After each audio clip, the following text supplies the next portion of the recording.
የዛሬው የእግዚአብሔር ቃል ሁላችንም ወደ ራሳችን መጥተን እንድናይ በሰው ላይ እንዳንፈርድ የሚያደርግ አይነት ነው። አንቺ ሴት ከሳሾችሽ የታሉ? የፈረደብሽ ማንም የለም። መፍረድ ቀላል ነው። ሰዎቹ ስታመነዝር ያዝናት አሉ። ይዘው አመጧት። በሕጉ መሰረት ተወግራ መሞት አለባት በድንጋይ።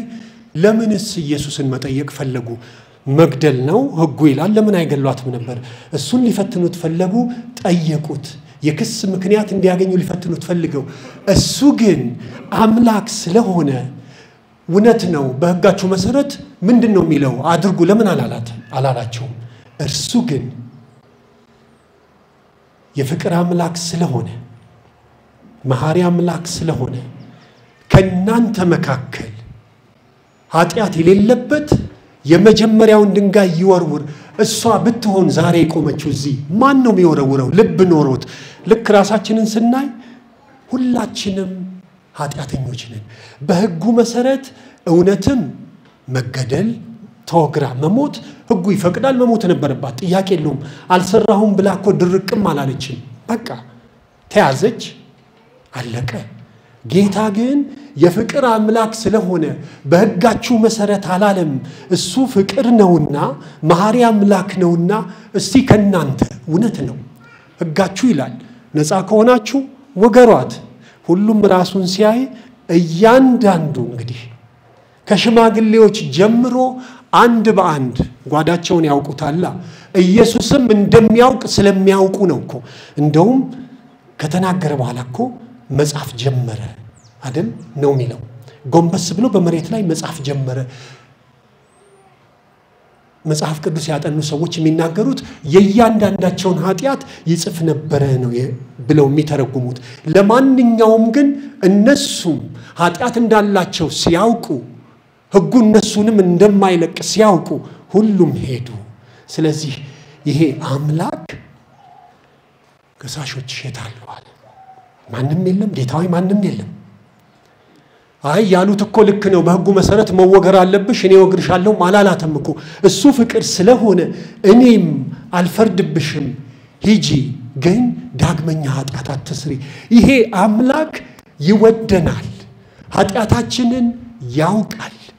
የተደበቀ ያላደረግነው ነገር እኮ የለም።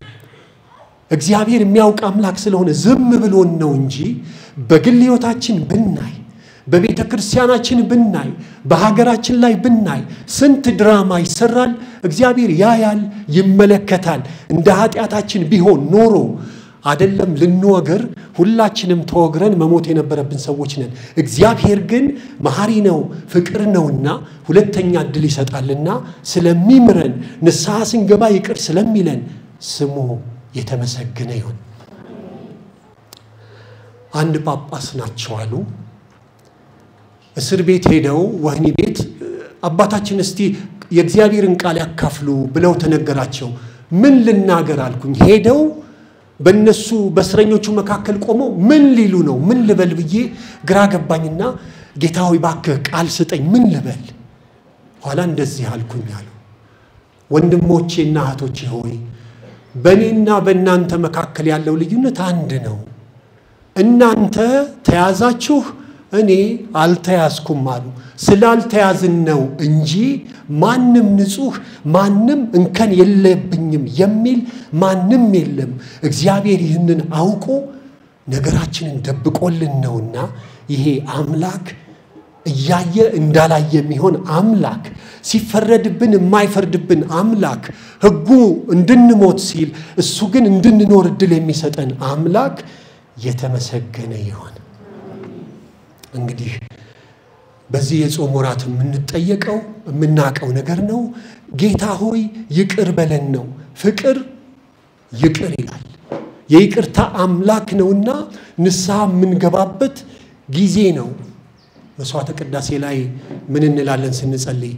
በማሰብ በመናገር በማድረግ ተግባሬን ባለመፈጸም ብዙ ኃጢአት መስራቴን እናዘዛለሁ። ከዚህ ማንም ንጹህ የለም። ማንም ቢያንስ በማሰብ እንሰራለን እኮ በማሰብ ቢያንስ ሰዎች ነን እኮ ሰው ሆነን አንሰራም አንልም በማሰብ መጥፎ ከታሰበ ኃጢአት ነው እንደምታውቁት በመናገር ክፉ ቃል ከተናገርን የሚሰብር ቃል ሰውን የሚጎዳ ቃል ከተናገርን ኃጢአት ነው ቃሉ ከቶ ካፋችሁ ክፉ ቃል አይውጣ ይላል ዝም ብንል እንዴት ዝምታኮ ትልቅ ነገር ነው ክፉ ቃል ሲወጣ ግን ኃጢአት ነው በማድረግ ኃጢአት እንሰራለን 10ቱ ትእዛዛትን አስተነተን ነው አደልጠዋት በዛ ስንታይ ሁላችንም በውስጡ አለንበት ሁሉም ነገር ያንን ስናይ ጌታ ሆይ ይቅር በለን ከማለት ውጪ እምንለው ነገር የለም ማድረግ እየተገባን ያላደረግነው ሲታሰብ ደግሞ አስቡት ስንት ነገር አናደርግም እኔ እንደ ካህን እንደ አባ ማድረግ የሚገባኝ ስንት ሺህ ነገር ይያለ ልክ ስገልጠው በስማም ጌታ ሆይ ይሄ ሁሉ የኔ ኃላፊነት ነበር ይቅር በለኝ ሳላደርገው በየምለው ብዙ ነገር አለ እያንዳንዳችን ቤታችንን ጓዳችንን ማንነታችንን ስናይ የጎደለ ብዙ ነገር አለ ሰዎች ላይ ጣታችንን ለመቀሰር ሳይሆን ራሳችንን እንይና ጌታ ሆይ ይቅር በለኝ አጠፋው በቃ ትልቁን ሳኮ ይቅርታ መጠየቅ ነው እኛ ጥፋታችንን አምነን ድርቅ ከማለት ይቅር ይልቅ ጌታ ሆይ ይቅር በለን አጥፍተናል በድለናል ስንለው እኔም አልፈርድብህም አልፈርድብሽም በሰላም ሂጂ ዳግመኛ ኃጢአት አትስሪ ስለዚህ ይቅርታውን የምንለምንበት ጊዜ ነው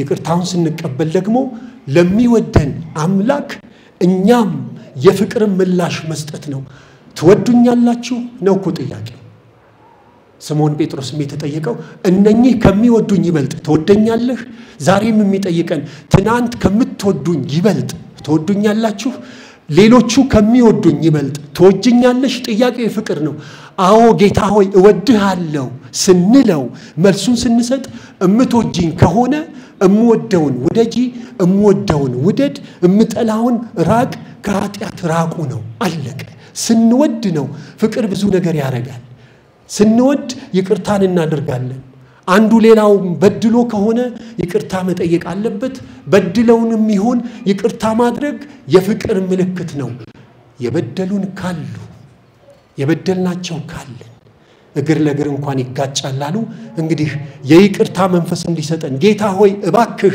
በድያታለሁ በድየዋለሁ ይቅር የምልበትን መንፈስ እባክህ አንተ ስጠን ብለን ይቅር መባባል አንዱ ጌታ የሚነግረን የሚያዘንም ነገር ነው ሁለት መፍረድም የኛ አይደለም ሲጀመር መብት የለንም ምንም ይሁን ምን ህጉ ስለሚል እንደዚህ ስለሆነ እንደዚህ ስላደረጉ እኛ ማንነን ማን ላይ ለመናገር ድፍረትስ ይኖረዋል ድፍረትስ ቢኖረው እንዴትስ ብሎ የመፍረድ መብት ሳይኖረው ሰው እንዴት ሰው ላይ ይፈርዳል እኔ የተሸከምኩት ኃጢአት ብዙ ያለ እንዴት ነው ሌላው ላይ ጣቴን የምቀስረው አትፍረዱ ይላል አንፈርድም ጌታ ያሳየን ይሄ ነው ፍቅር ኃላፊነት መወጣት ነው ፍቅር ነፃ ማውጣት ነው ጌታ ስለ ፍቅር ሲል ነፃ አወጣት መሞት ነበረባት እንዳትሞት አደረገ ከዚህ የሚቀጥለው ህይወትሽ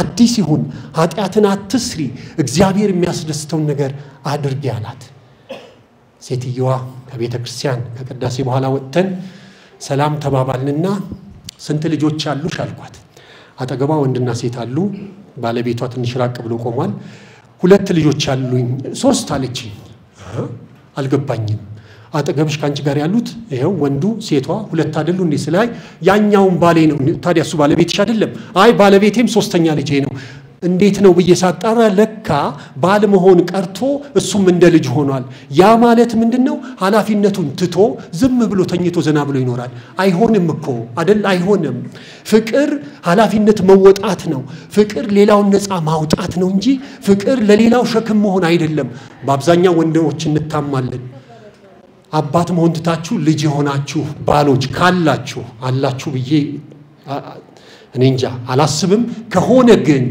እባካችሁ አባት ሁኑ እባካችሁ አትስነፉ ፍቅር ሸክም አይደለም ፍቅር ነፃ የሚያወጣ መስቀልን የሚሸከም ነው እንዴ ተክሊል ሲደረግ በመከራ ጊዜ በሐዘን ጊዜ ምንም ቢመጣ በውርነት በመካንነት ቅብጥርሶ ብለን አይደል እንዴ ቃል የገባ ነው ዛሬ ታዲያ ምን ወገን ጎኔን ብሎ ይተኛል እንዴ አይተኛም ክብር ይነካልኩ ካህናትም መሐላ ስንገባ ህዝባችንን እናገለግላለን አለቃችንን እንታዘዛለን ጳጳሱን እንታዘዛለን ለህዝባችን ህይወታችንን እንሰጣለን ብለን እምንተኛ ከሆነ እምናሾፍ ከሆነ እግዚአብሔር ይጠይቃል እግዚአብሔር የፍቅር አምላክ ሸክምን የሚያቃልል አምላክ እንጂ ሸክም የሚጨምር አምላክ አይደለም ስለዚህ በሰዎች ላይ ለመፍረድ ሳይሆን እባካችሁ አባት እንሆን አባት መሆን የሚገባን ሰዎች አባት እንሆን እናቶች እናት እንሆን ፍቅር በመሆን ነው የሚገለጸው